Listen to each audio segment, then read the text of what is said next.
guys have been working with each other now, what is it, 2 years? Too long? Too long? That we've been working No, together? we've been, You mean, well, we've been in Boston. Working together, not knowing each other, but working together. Working together 9 years. We've been no, dude. I worked with you in Fayetteville. Oh, yeah. So we probably worked together, doing the morning show 9 years. We worked together for a couple of years before that doing different shifts. Yeah. Okay. So we've known each other maybe 13, 14 Yeah. years and working together 11 or 12. Yeah. So then I'll ask this to you, and then I'll ask this to you. What is it like working with Carson? And for you, what is it like working with Kennedy? It's, I mean, it's great. Who can say that they work with, one of their dearest friends? I don't think I think very few people can say that. And although there are times I think we want to kill each other, I think at the end of the day, all of that stuff just fades away. And the fact that we're so lucky getting to do what we do and just laugh and make fun of each other all day. I mean, we're very blessed. I'm very lucky. Carson, what's it like working with Kennedy? Don't give the same answer, though. Yeah. No, well, I tell you, I'm lucky that I work with a woman that's probably one of the best at what we do in the country. She really is. I've had the opportunity to meet some of the other women that are out there, and Kennedy represents herself, in the radio community. Really, she's just so well respected, and to be able to do this with her every day, I'm fortunate. I am. I mean, all I'm capable of doing is recognizing somebody that had some talent. I'm going to ride her coattails. So the balance of power is where you see. Yeah. Right. She says things that are on people's minds, and not all people. I can't do that. She speaks the truth. She really does, and I have a hard time doing that. I'm afraid to offend anybody, and Kennedy's not. And then when she says it, people aren't offended. It's not about offending too. people, but it's more about just saying what you mean. Right, because I'm... With the proper intention behind it. I'm kind of like that, too, in the sense, like, what we were talking about something, how, like, sometimes men don't think or whatever. Like, I'm able to, no offense to men, speaking for men, we don't think, obviously. Like, I can see that in me, too, because, like, there's certain people that are not afraid to put it all out there, and then there's certain people that, they want to be careful what they say. Sure. Well, it's tough, man, in this business, in this day and age especially, of... this instant feedback that we have with Twitter and Facebook and emails and whatever, people are waiting to be offended. People are waiting to get mad at what you say. And so it's important to kind of temper what you're saying with respect for others. But I think that there's a way to do that and still say what you mean and not disqualify. She's the best at doing that. I mean, really. It's. You mean like thinking before you speak? I don't even necessarily think I do that all the time, but I think that there's ways to say things to get your point across without hurting feelings, or saying something that it could damage somebody's spirit. Like I said, it's all about your intention. You guys don't read? Do you guys read like what people say? No, like, I can't. On the websites? No. I can't. I do. He does. He loves it. He lives for it. He what he about lets me hate know mail? the Do you- things I do you, need like, to know. Ignore the hate mail, or 'cause there's, like No. you see the celebs that'll post YouTube videos like, oh, like stop saying that mean stuff. Like, No. I always hear about on the news. Like, I remember there's this girl, Jessie Slaughter. She was like being cyberbullied basically on YouTube, and she would make video after video saying, "Stop being mean to me," blah blah blah, and it would start more drama because people would be like, "Okay, you're like opening yourself for us to make fun of you more." So it kind of plays into the situation where, like, do you guys just ignore that? Or? I don't, and in fact, a lot of times I find the opposite, is if you confront somebody and show them that you're honest with them, and even taking their criticism. And there's been times I've responded to hate mails and haven't responded well, and have been called on the carpet for it.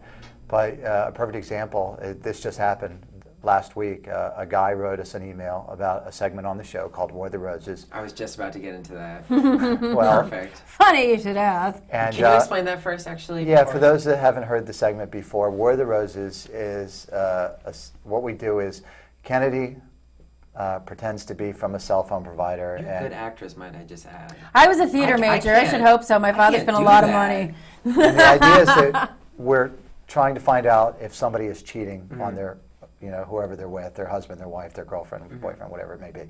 So we call and offer up a dozen red roses to the unsuspecting person with, say, the wife on the line. And we say to Bob, who do you want to send the roses to? And Bob says his wife, or Bob may say the other woman. Right. And then that confrontation happens on the show. Do you guys ever feel bad though? Actually, wait. We won't. I'll ask that. You were going to explain the hate Okay, thing. We'll get to that No. first. Yeah, definitely not, because if they're getting caught cheating, they're cheating, and I'd rather expose them for who they are. I agree. And that's what this email was about. You know, they essentially said, well, you're trying to play God by interfering. Well, listen, everybody okayed it before we went on the air. They all knew what was going, well, the person didn't know initially, Of obviously. course. But so this guy wrote this very terse email saying, you know, quit playing God. I can't believe you would do something like that. So I wrote the guy back, Johnny, and I said, listen, I appreciate, you know, I appreciate, you know, what you said about War of the Roses, and it's not a bit that's for everybody. Right. But, you know, thank you for listening to the show. If you ever want to talk about it, give me a call, yada, yada, yada. And he sends back an email. He's like, well, maybe I'll see you around Charlestown sometime. And I write him back, and I'm like, you live in Charlestown? So do I. He's like, oh, yeah, I live on this street. You're kidding me. Turns out we're neighbors. We played golf on Friday. Oh, my God. So here was a guy who had written me a hate email, a very mean one, and on Friday afternoon we were playing golf together. I'm scared. Yeah, no, I mean, it comes down to Did this. it- did it- People just want to be heard. Right. You know, and like I said, it just makes it easy for people to be heard. And some people send things anonymously, and they're just mean and hateful, and there's no need to even try and respond to it. But Right. people who address a specific thing, I think, you know, Carson has taught me one thing. It's, you know, you should write these people back. But then I think one thing I've taught him is that you write the letter. Don't be a jerk when you write them back. You write the letter, Yeah. you put it in a drawer overnight, and then you read it again in the morning. And if you still believe everything that you were going to write in that letter, then send it. Most times, 9 times out of 10, all the evil stuff will come out, and then just what you mean to say will come through. And some people will be pacified and some won't. And it's the nature of what we do, you know. But the stuff that's really ugly, I try not to focus on. You know, people say, Some people I are hate just your mean laugh, to be or you're mean. just Yeah. ugly. Well, okay.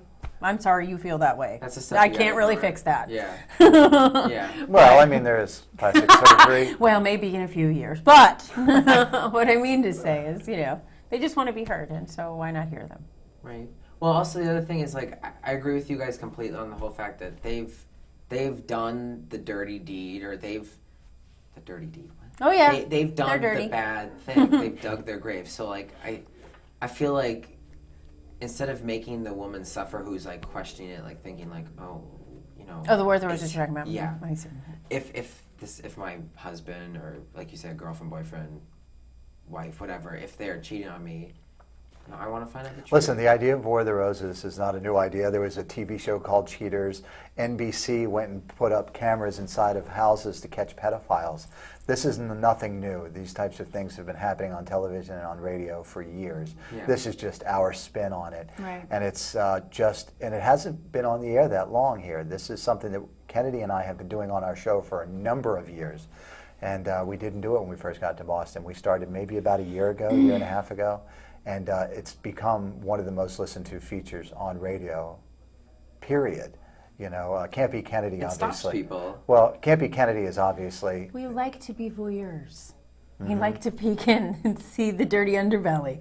And that's what War of the Roses is. right. And it's our entire show isn't like that, but there is a little portion of our show. It's just like It's okay our, to be salacious every once in a while. right. You know, our entire show isn't a game show either. Yeah. Which but we try and Spice it up. We do a little bit of everything on the show as long as it's, you know, we feel that it's honest and real and fun. And even in the sticky moments that we can all go, glad I'm not them. Well, I mean, then again, it is mix 104.1. Right. You're trying to mix it up. You know? That wasn't good. No, that was But it's stretch. yeah, But it's yeah, okay, that was- honey. I applaud your efforts. I try. Well, thank you both so much for coming. This has been Sure. great. Anything last words you guys want to say? You'll have to come on our show now. So Thank you. I would absolutely love that. we'll try and fit you in. I'm kidding. You're totally welcome anytime. I don't know though. Jokester. Devon's Dish, Kennedy's Dirty at 6:30. You know, I don't feel any. I welcome all comers, and I am not. I ain't afraid. I ain't afraid either. Well, thank you again. As I've just said, I'm Devon Rosenberg. That was the conclusion to Devon's Dish. Thanks for watching.